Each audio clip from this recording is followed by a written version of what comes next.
തിരുവനന്തപുരം കോർപ്പറേഷനിലടക്കം 48 സ്ഥാനാർത്ഥികളെ പ്രഖ്യാപിച്ചുകൊണ്ടുള്ള കോൺഗ്രസിൻ്റേത് മികച്ച തുടക്കമോ എന്നാണ് നമ്മുടെ ചോദ്യം.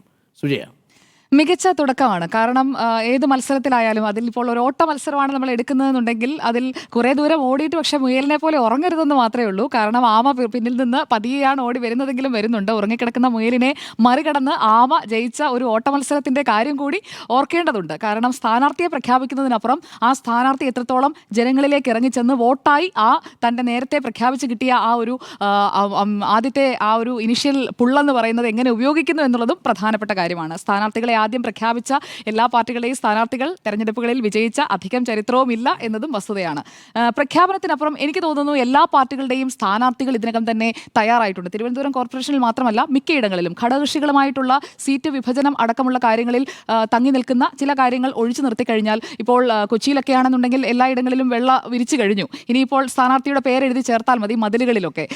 അതുപോലെ തന്നെയാണ് മിക്കയിടങ്ങളിലും. ചിലയിടങ്ങളിലൊക്കെ പോസ്റ്ററുകളായി കഴിഞ്ഞു. ചിലയിടങ്ങളിൽ പ്രഖ്യാപിക്കുന്നതിന് മുൻപേ സ്ഥാനാർത്ഥിയുടെ ക്യാമ്പയിൻ തുടങ്ങിക്കഴിഞ്ഞിരിക്കുകയാണ്. അതായത് തീയതി പ്രഖ്യാപിക്കുന്നതിന് മുൻപ് തന്നെ. ഇവിടെ തദ്ദേശ തെരഞ്ഞെടുപ്പിലേക്ക് ആദ്യം ഇറങ്ങിയത് ആരാണെന്ന് ചോദിച്ചു കഴിഞ്ഞാൽ അത് LDF ആണ്. യഥാർത്ഥത്തിൽ ഈ ജനകീയ പ്രഖ്യാപനങ്ങൾ നടത്തുന്നത് തന്നെ ഒരു കർട്ടൻ റൈസറായിട്ടാണ് ഈ തെരഞ്ഞെടുപ്പിന് മുന്നോടിയായി. പ്രത്യേകിച്ചും നവംബർ 20 മുതൽ ഈ മാസം 20-ാം തീയതി മുതൽ ഈ കൂട്ടിയ പെൻഷൻ അടക്കം അതുപോലെ തന്നെ നേരത്തെ പെൻഡിംഗ് ആയിരുന്ന ഒരു ഗഡുവും കൂടി ചേർത്താണ് എല്ലാവരുടെയും കൈകളിലേക്ക് നവംബർ 20 മുതൽ എത്താൻ പോകുന്നത്. ഡിസംബർ 5-നും 15-നും ഇടയിലുള്ള 1, 2, 3 ഘട്ടമായിട്ടൊക്കെ ഈ വോട്ടെടുപ്പ് നടക്കുകയും ചെയ്യും.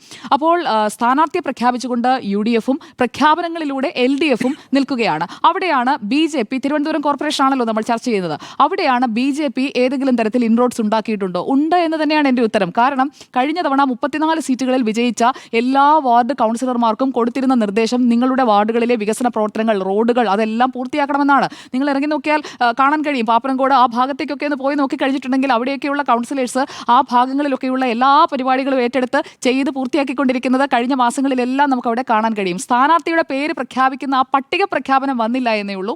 ആരായിരിക്കും സ്ഥാനാർത്ഥി എന്നതൊക്കെ സംബന്ധിച്ച് ഏകദേശ ധാരണയായിട്ടുണ്ട്. മാത്രമല്ല ഇപ്പോൾ വിജയിച്ച വനിതാ കൗൺസിലർമാർ എല്ലാവരും മത്സരിക്കാൻ പോവുകയാണ്. അതിൽ നിന്ന് ഇപ്പോൾ ആര്യ രാജേന്ദ്രൻ മേയറായിരിക്കുമ്പോൾ ആ ആര്യ രാജേന്ദ്രനെ ഒരിക്കൽ കൂടി മത്സരിപ്പിക്കാൻ CPIM-ന് LDF-ന് ധൈര്യമില്ല എന്നുണ്ടെങ്കിൽ BJP-യുടെ വനിതാ കൗൺസിലർമാർ എല്ലാവരും മത്സര രംഗത്തുണ്ടാകും. അതിനൊന്നും ഒരു സംശയവുമില്ല. ഒരു പക്ഷേ അടുത്തത് വനിതാ മേയറും ആകാം. പ്രധാനമന്ത്രി നരേന്ദ്രമോദി വരുമ്പോൾ സ്വീകരിക്കാനായി ഒരു വനിതാ മേയറും തിരുവനന്തപുരം കോർപ്പറേഷനിൽ ഉണ്ടായി എന്ന് വരാം. ഇപ്പോൾ VV രാജേഷ് അടക്കമുള്ളവരാണ് എന്ന് പറയുമ്പോഴും എങ്ങനെയാണ് ഈ പൊസിഷൻസ് മാറി വരിക എന്നുള്ളത് നമുക്ക് അസ്യൂം ചെയ്യാൻ സാധിക്കില്ലല്ലോ. അപ്പോൾ പ്രഖ്യാപനം നടത്തിയതിന് തിളക്കമുള്ള LDF-നെ മറികടക്കുന്നതിനായി ഞങ്ങൾ ക്യാമ്പയിൻ വളരെ അഗ്രസീവായി കൊണ്ടുപോകും. അത് സംസ്ഥാന തലത്തിൽ കൊണ്ടുപോകും എന്നുള്ളതാണ് ഇപ്പോൾ കോൺഗ്രസ് എടുത്തിരിക്കുന്ന UDF എടുത്തിരിക്കുന്ന ധാരണ. അപ്പോൾ ഈ സീറ്റ് വിഭജനത്തിൽ ഇപ്പോൾ സംഭവിച്ചുകൊണ്ടിരിക്കുന്നത് എന്താണെന്ന് ഞാൻ ആദ്യഘട്ടത്തിൽ പറയാം. 48 സ്ഥാനാർത്ഥികളെയാണല്ലോ ഇന്ന് K മുരളീധരൻ പ്രഖ്യാപിച്ചിരിക്കുന്നത്.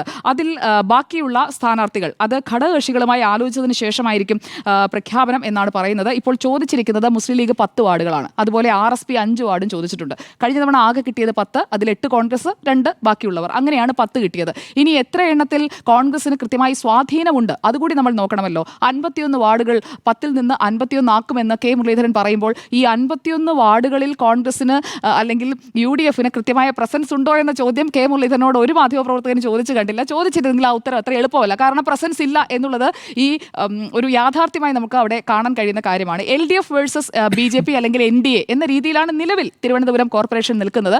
അതിലാണ് KS ശബരിനാഥൻ പോലെയുള്ള ഒരു ട്രംപ് കാർഡ് ഇറക്കിക്കൊണ്ടുള്ള ഈ നീക്കം. ഇതൊരു പ്രതീക്ഷിക്കുന്ന അല്ലെങ്കിൽ ഒരു പ്രതീക്ഷയ്ക്ക് വക നൽകുന്ന ഒരു തുടക്കമായിട്ടാണ് ഞാൻ കാണുന്നത്. കാരണം നമ്മൾ എല്ലാത്തിനെയും അങ്ങനെ വിമർശിക്കേണ്ട കാര്യമില്ലല്ലോ.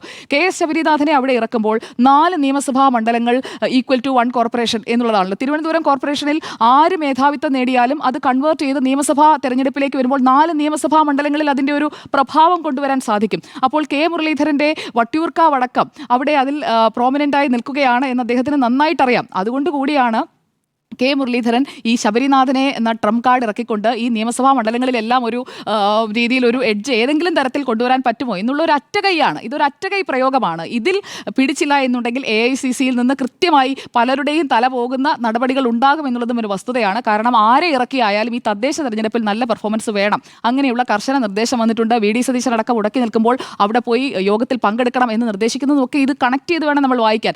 ഇപ്പോഴുള്ള DCC പ്രസിഡന്റ് അവിടെ ഉണ്ടെങ്കിലും VS ശിവകുമാറും കെ മുരളീധരനും ഇന്ന് വന്ന് പ്രഖ്യാപനം നടത്തുമ്പോൾ DCC പ്രസിഡന്റ് എത്രത്തോളം ശക്തനാണ്, അദ്ദേഹം ശക്തനായി ഈ തെരഞ്ഞെടുപ്പ് കഴിയുന്നതുവരെ അവിടെ ഉണ്ടാകുമോ എന്നൊരു ചോദ്യം കൂടി കോൺഗ്രസിന് അവിടെ നേരിടേണ്ടി വരുന്നുണ്ട്. നേതൃദാരിദ്ര്യവും നേതൃതർക്കവും എല്ലാം തുടരുന്ന ഒരു വെല്ലുവിളിയായി കോൺഗ്രസിൽ ഇപ്പോഴും അവശേഷിക്കുന്നുണ്ട്. അതിനെ മറികടക്കുക, അതോടൊപ്പം ഈ നിശ്ചയിച്ച 48 സ്ഥാനാർത്ഥികളുടെയും പ്രകടനം മുന്നോട്ട് കൊണ്ടുപോവുക, ബാക്കിയുള്ള സീറ്റുകളിൽ ഘടകകക്ഷികളുമായി ധാരണയിലെത്തിയതിനു ശേഷം ചൊവ്വാഴ്ചയോടുകൂടി ബാക്കി കൂടി പ്രഖ്യാപിക്കുക. അതവർ ചെയ്യുമെന്ന് തന്നെയാണ് ഞാൻ കരുതുന്നത്. ഇവിടെ മേയർ സ്ഥാനാർത്ഥി എന്ന് പറഞ്ഞിട്ടല്ല പ്രഖ്യാപിച്ചത്. മേയർ സ്ഥാനാർത്ഥി എന്ന് പറഞ്ഞ് പറയുന്നില്ല എന്നാണ് ഉപചോദ്യത്തിന് കെ മുരളീധരൻ എന്ന് കൊടുത്ത മറുപടി. ഇവിടെ KS ശബരിനാഥൻ മത്സരിക്കുന്ന കവടിയാർ അത് കോൺഗ്രസിന്റെ ഏത് സ്ഥാനാർത്ഥി മത്സരിച്ചാലും ജയിക്കാൻ സാധ്യതയുള്ള ഒരു മണ്ഡലമെന്നാണ് പൊതുവെ വിശേഷിപ്പിക്കപ്പെടുന്നത്. പക്ഷേ കവടിയാറിൽ ഇത്തവണ അങ്ങനെയാകുമോ കാര്യങ്ങൾ എന്നുള്ളതാണ് നമുക്ക് കാത്തിരുന്ന് കാണേണ്ടത്. കാരണം ശബരിനാഥനെ അതായത് 2015 ഉപതെരഞ്ഞെടുപ്പിലും 2016 തെരഞ്ഞെടുപ്പിലും വിജയിച്ചതിന് ശേഷം 2021 പരാജയപ്പെട്ട ശബരിനാഥനെ കൊണ്ടുവന്ന് അവതരിപ്പിക്കുമ്പോൾ കവടിയാറിൽ എങ്ങാനും പാളിപ്പോയിട്ടുണ്ടെങ്കിൽ അത് വലിയ വീഴ്ചയായി മാറും കോൺഗ്രസിന്റെ കെ മുരളീധരന്റെ ഒക്കെ. അതാണ് ഞാൻ പറഞ്ഞത്, പല തലകളും ഉരുളും എങ്ങാനും ശബരിനാഥൻ അവിടെ പരാജയപ്പെട്ടു പോയാൽ. കാരണം ശബരിയുടെ വീടിരിക്കുന്നത് ശാസ്തമംഗലം വാർഡാണ്. അവിടെ വനിതാ സംവരണം ആയതുകൊണ്ടാണ് തൊട്ടപ്പുറത്തുള്ള കോൺഗ്രസിന്റെ സ്ട്രോങ് ഹോൾഡായ കവടിയാറിൽ ശബരിയെ നിർത്തുന്നത്. അതോടൊപ്പം തന്നെ വൈഷ്ണ സുരേഷ് എന്ന് പറയുന്നത് ഒരു യുവാക്കളുടെ ഒരു മിക്സ് കൊണ്ടുവരികയാണ്. വൈഷ്ണ സുരേഷ് മുട്ടട വാർഡിലാണ്, അത് CPIM-ന്റെ സിറ്റിംഗ് സീറ്റാണ്. അവിടെ വൈഷ്ണ വിജയിച്ച് കയറുകയാണെങ്കിൽ അതും ഒരു അഡ്വാൻറ്റേജായി അത് നിയമസഭാ തെരഞ്ഞെടുപ്പിലേക്ക് പോകുമ്പോൾ ഉയർത്തിക്കാട്ടാൻ കഴിയും.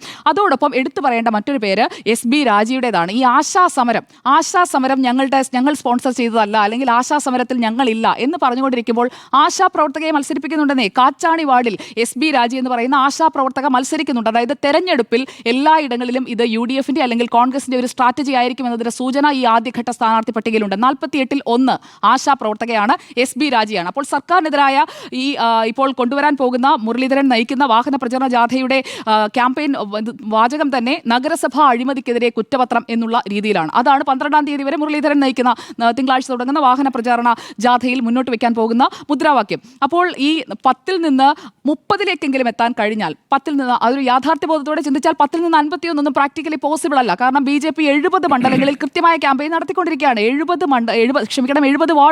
70 വാർഡുകളിൽ കോർപ്പറേഷനിൽ BJPക്ക് ഇതിനകം തന്നെ സ്വാധീനമുണ്ട്. അവിടെ പ്രവർത്തനങ്ങളും നടത്തിക്കൊണ്ടിരിക്കുകയാണ്. അപ്പോൾ 34-ൽ നിന്ന് 51 എത്തുന്നതാണോ എളുപ്പം, 10-ൽ നിന്ന് 51 എത്തുന്നതാണോ എളുപ്പമെന്ന് സാധാരണ ലോജിക്കൽ ഒന്ന് ചിന്തിച്ചാൽ മനസ്സിലാക്കാൻ സാധിക്കുന്നേ ഉള്ളൂ. കാരണം കഴിഞ്ഞ 5 വർഷമായി 51 എത്തിക്കാൻ വേണ്ടി പ്രവർത്തിച്ചുകൊണ്ടിരിക്കുകയാണ് BJP. അപ്പോൾ കോൺഗ്രസിന് അത്ര എളുപ്പമല്ല എന്നത് തന്നെയാണ് എൻ്റെ അഭിപ്രായം. അതോടൊപ്പം ഒരു കാര്യം കൂടി കൂട്ടിച്ചേർക്കാം.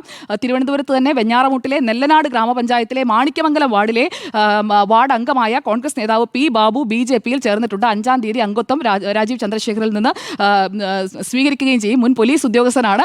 അതോടൊപ്പം തന്നെ CPIM സ്ഥാനാർത്ഥിയെ തോൽപ്പിച്ച് വിജയിച്ച കോൺഗ്രസിന്റെ അംഗത്തെയാണ് BJP-യിലേക്ക് തെരഞ്ഞെടുപ്പിന് മുൻപ് എത്തിച്ചിരിക്കുന്നത്. അപ്പോൾ അങ്ങനെയുള്ള പല നീക്കങ്ങളും തിരുവനന്തപുരം കോർപ്പറേഷനിലും കാണേണ്ടി വരും എന്നുള്ള ഒരു സാധ്യതയും അവിടെ നിലനിൽക്കുന്നുണ്ട്. അതുകൊണ്ട് കോൺഗ്രസിന് ഗംഭീര തുടക്കമാണ്. തുടക്കം ഗംഭീരമായി എന്ന് വെച്ച് ഓട്ടത്തിന്റെ വേഗത കുറയ്ക്കരുത്. വേഗത കുറച്ചാൽ പിന്നാലെ വരുന്നവർ മുന്നിൽ ഓടാനുള്ള എല്ലാ സാധ്യതയുമുണ്ട്.